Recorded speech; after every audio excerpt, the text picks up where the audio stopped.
Hello everyone, how are you. So जैसा कि आप सब जानते हैं कि the magic of thinking rich का डे 14 है। सो एज ऑलवेज सर ने फिर से एक कहानी के साथ शुरुआत की थी। और आपको पता है कि आज सर ने क्या बताया डे 14 में? रोटी कपड़ा मकान, ये तो हमारी बेसिक नीड है ना, मतलब कि सबको ये चाहिए ही चाहिए। इसके अलावा 6 और नीड है जिसके बारे में सर ने बहुत अच्छे से डिस्क्राइब किया। एक्चुअली आज 2 ही कर पाए थे सर, और उन्होंने बोला कि 4 नेक्स्ट डेज में करेंगे। खैर, सर ने जो स्टोरी सुनाई थी ना, वो एक धनुर्धर की स्टोरी थी, जिसे मैं अपने शॉर्ट्स में बताऊंगी, आप उसको मेरे शॉर्ट्स में जाकर देखना। उसके बाद सर ने क्या बताया पता है कि सर जैसे कि हमें लगता है ना कि हम बहुत परेशान हैं, हमें ये बीमारी है, वो बीमारी है, हम डिप्रेस्ड हैं, हमारे साथ ऐसा हो रहा है, वैसा हो रहा है। तो दरअसल ऐसा कुछ हो नहीं रहा होता है, वो सब हमारे दिमाग का खेल होता है। अगर हम अपने दिमाग को इतना मजबूत कर लेना, इतना दिमाग को सही दिशा में ले जाना सीख लेना, तो हम कुछ भी कर सकते हैं। उन्होंने एक कैंसर पेशेंट का एग्जाम्पल भी दिया था कि कैसे उन्होंने एक कैंसर पेशेंट को भी मेंटली इतना स्ट्रांग किया कि वो अपने लाइफ में जीने के लिए प्रेरित हो गया। जैसे कि वो मतलब कि उन्होंने उससे पूछा था कि आपको कितने टाइम से ये कैंसर है, तो उन्होंने कहा 1.5 साल से। तो सर ने पूछा कि आप तब से मर मर के जी रहे हो, राइट? उन्होंने बोला हाँ, एक एक पल टेंशन में बीतती है।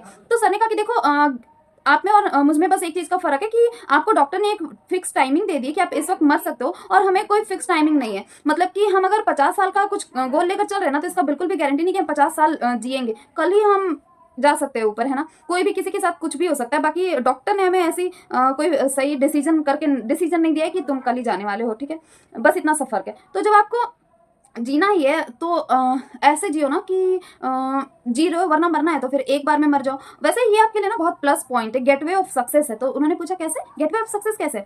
तो उन्होंने कहा कि देखो, अगर आप अभी ऐसे हालत में जीते हो ना, खुलकर इंजॉय करते हो ना जिंदगी को, तो लोग आपको देखना बहुत पसंद करेंगे, क्योंकि आप इतना खराब सिचुएशन होने के बाद भी आप इतने अच्छे से जी पा रहे हो। लेकिन हम ऐसे नॉर्मल जो लोग हैं, वो कितना भी अच्छे से खुशी से जिए ना, तो हम फिर उतना सक्सेस नहीं होंगे, हम लोगों के सामने उतना उभर कर नहीं आएंगे। तो ये आपके लिए तो गेटवे ऑफ सक्सेस है। तो जब तक जीना है तो अच्छे से जियो ना, और नहीं जीना है तो फिर मर जाओ। इस तरह से उनको ना मेंटली बहुत स्ट्रांग किया, और वो अभी अच्छी जिंदगी जी रहे, कैंसर से भी वो मुक्त हो चुके हैं। ऐसा एग्जाम्पल सर ने दिया, और उन्होंने अपनी लाइफ में ऐसा किया है। खैर, उसके बाद सर ने बताया कि वैसे आपने कभी ये चीज नोटिस की है कि आप जो काम कर रहे हो, सेम वर्क और भी लोग कर रहे हैं, ठीक है, आपकी फील्ड में, लेकिन वो आपसे बहुत ज्यादा आगे चला गया है, बहुत सक्सेस पा ली उसने, लेकिन आप नहीं कर पा रहे हो सक्सेस, आप अच्छा नहीं कर पा रहे हो। मतलब कि आपके अंदर स्किल भी अच्छी है, आप अच्छा बोलते भी हो, आप अच्छा कन्विंस भी करते हो, आपका दिमाग भी सही काम कर रहा है, आप वर्क भी कर रहे हो, सब कुछ सही जा रहा है, लेकिन आपको सफलता नहीं मिल पा रही है। ऐसा क्यों होता है आपको पता है? दरअसल क्या है ना कि इसको एक एग्जांपल से समझाती हूँ कि अगर आपके पास एक फोन है, ठीक है, फोन है, और आपको जूम मीटिंग ऐप पे किसी के साथ मीटिंग करनी है, लेकिन आपके फोन में वो जूम वाली एप्लीकेशन है ही नहीं, तो आप फोन को फिर कितना भी चला लो, कुछ भी कर लो, सब कुछ अच्छा कर लो, लेकिन क्या आप कर पाओगे क्या वो मीटिंग? नहीं ना। वैसे अगर आपके फोन में यूट्यूब वाला एप्लीकेशन नहीं है, लेकिन आप यूट्यूब चलाना चाहते हो, देखना चाहते हो, कि आप देख पाओगे? नहीं ना। सेम वही चीज है, अगर हमारे दिमाग में सफलता का ऐप ही इंस्टॉल नहीं होगा, तो फिर हम सफल कहाँ से होंगे? हम सब कुछ तो अच्छा कर रहे हैं, लेकिन सफलता का ऐप ही इंस्टॉल नहीं है, तो फिर हम कैसे कर पाएंगे, कैसे सफल हो पाएंगे? और अगर मान के चलो कि आपने इंस्टॉल कर भी लिया जूम मीटिंग ऐप या फिर यूट्यूब, लेकिन आपके फोन में इतना वायरस है कि आपने अभी डाउनलोड किया, फिर सुबह तक सब कट हो गया, मतलब कि वायरस से सारा खत्म हो गया, तो फिर कोई फायदा होगा क्या? नहीं। सेम वही चीज है कि हमारे दिमाग में इतना नेगेटिव वायरस पड़ा हुआ है ना, कि अगर आपने सफलता वाला ऐप इंस्टॉल कर लिया ना, फटाक से वो कट कट कट कर देगा कि नहीं, तू सफल नहीं होने के लिए बना है, तू सफल नहीं हो सकता, क्योंकि अभी तक सफलता वाला यहाँ पे जो प्रोग्राम है ना, हमने ऐड नहीं किया हुआ था। तो अपने माइंड में सफलता का ऐप इंस्टॉल करो, फिर जाके सारी मेहनत आपकी रंग लाएगी।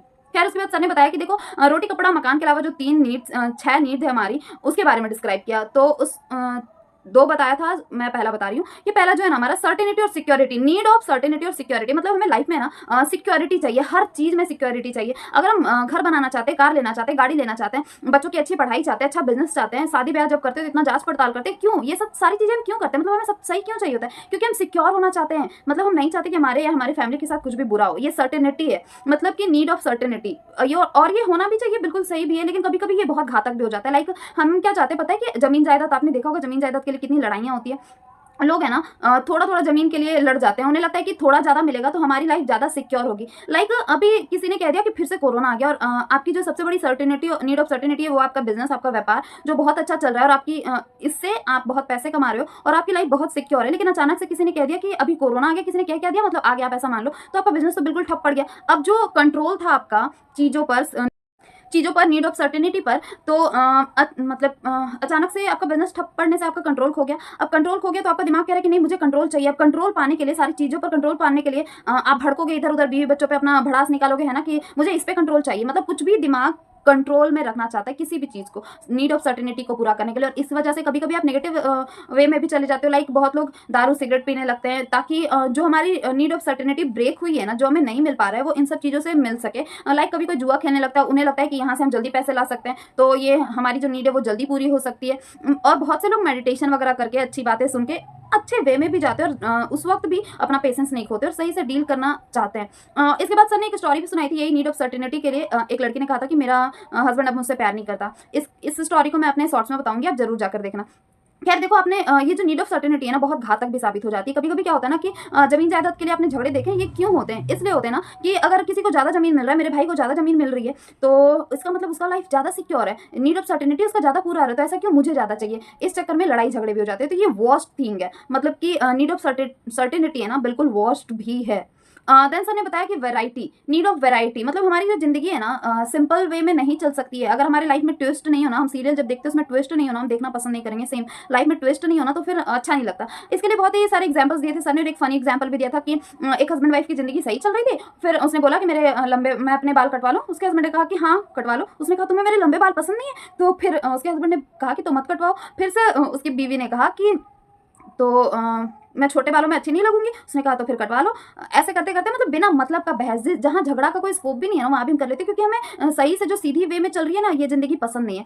उसके बाद सर ने बताया कि देखो, किसी का हस्बैंड ना लाखों कमा रहा है महीने में, और उसकी बीवी को ये लत लग गया कि मुझे हर महीने है ना वैरायटी चाहिए, अच्छे कपड़े चाहिए, ये वो सब कुछ अलग अलग करके चाहिए, और उसके बच्चे को भी ऐसी नीड्स की आदत लग गई, तो फिर हस्बैंड का कीमत तो बनेगा ही। सेम अगर हस्बैंड को ऐसी लत लग गई कि उसको अपने दोस्तों के साथ जाके चीर अप करना है, दारू सिगरेट पीना है, और वही सब ज्यादा इंपॉर्टेंट है, तो फिर ऐसे बीवी की भी लाइफ खराब हो गई। तो ये जो वैरायटी है ना, नीड ऑफ वैराइटीज है ना, हमारा बहुत समय भी बर्बाद होता है, बहुत पैसे भी बर्बाद होते हैं, रिसोर्सेज भी बर्बाद होते हैं। जहां हमारा काम 10,000 के फोन में चल सकता है, वहां हम 1 लाख का आईफोन लेना पसंद करते हैं। क्यों? Need of variety. Need of variety, देखो, नीड ऑफ वैरायटी कोई बुरी चीज नहीं है, लेकिन आपको इसे फुलफिल करने के लिए कोई रॉन्ग वे में नहीं जाना, नेगेटिव वे में नहीं जाना, पॉजिटिव वे में खुद को इतना क्रिएटिव बनाना है कि आप उतने वैरायटीज को फुलफिल कर सको। लाइक सर ने बताया कि सर ने 3 महीने बिजनेस कोचिंग के लिए टाइम दिया था सीखने के लिए, और 1.5 महीने शायद इंग्लिश स्पीकिंग में टाइम दिया था, और 4.5 महीने सीख कर वो इतना ज्यादा अपने आप को क्रिएटिव उन्होंने बना लिया कि वो कहीं भी जाए, किसी से भी बात करें, सब कुछ सही कर लेते हैं। अभी एक दिन में उनको 10,000 लोग सुनते हैं। तो क्या करना है आपको कि अपनी क्रिएटिविटी बढ़ानी है, अपनी क्षमता बढ़ानी है, ताकि आपकी कोई भी वैरायटी नीड है उसको आप फुलफिल कर सको। आपको स्किल्ड होना है। That's it guys. अगर आपको मेरी वीडियो पसंद आई तो लाइक शेयर सब्सक्राइब करना। Bye bye.